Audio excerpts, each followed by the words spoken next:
you've got to tap into what these little dogs can do. That's the thing.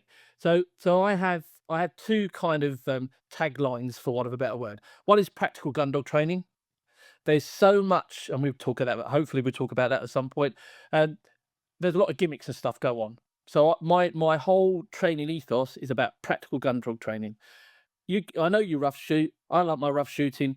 When we talk about training, the way I train are things that I've learned working my dogs out in the field, not standing in a field, but working my dogs in the field.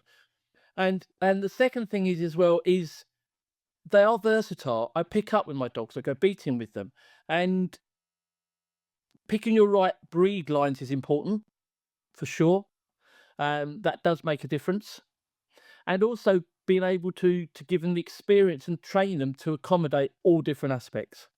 And look, the thing I always sorry, start me on cocker spaniels. I'm going to ramble. I tell you, the, the thing to remember is, and I say this to all my clients, the shooting season runs from basically October to January. You might be lucky and get on some partridges in September. You might be super lucky and get on some grouse in August. But basically, for the vast majority of us, October to January. So what are they the rest of the time? They're our mates. They're our companions. They live in our house. Basically, become pets again, don't they? And that's where I think the cockers do really well. They can adapt to that dual purpose life, I think. Do you think better than a Springer and better than a Lap? I'll tell you what impresses me with Springers, and I've got Springers and Labradors as clients. So I don't want to upset everybody that might be watching this, listening to this, that have Labradors, but I find Labradors boring. I've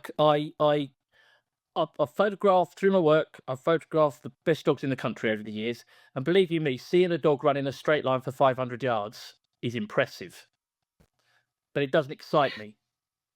Going out with a cocker spaniel, thrashing through the bracken, you've got your gun in your hand, you're absolutely on tenterhooks waiting for that little dog to flush a pheasant, a rabbit, a woodcock, then hoping it stops and don't decide it's going to do one on you, because it will. I do have a theory on cockers, and that is they do wake up in the morning thinking how they can make their owners look an idiot. I'm sure they lay in their crates in the morning upside down, and they're thinking, right, what can I do today to make him look an idiot? And I will tell you a very little quick story that happened to me only on Friday. And so that excitement of a spaniel. Now Springers, their power impresses me. You know, when you watch a Springer hit cover and its action, that's impressive. But for me, they don't just have that personality. They just don't have that personality. So yeah, I'm an avid fan of working dogs. Don't matter whether it's a terrier. I've done some videos and I've done a few articles on ratting with terriers. Fantastic to watch, but I wouldn't want a terrier. You know, no, I wouldn't.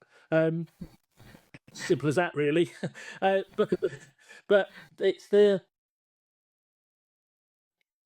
pure excitement, being on the seat of your pants, the edge of the seat, of just waiting for that dog to do what it was bred to do. So yeah, I don't think I can't ever see me. I mean, I'm 64 in February, so I'm getting to the Labrador stage now, and you know, I can't quite run quite so fast after the little ones, but I can't ever see me going down that retriever route. But I do admire good gun dog work.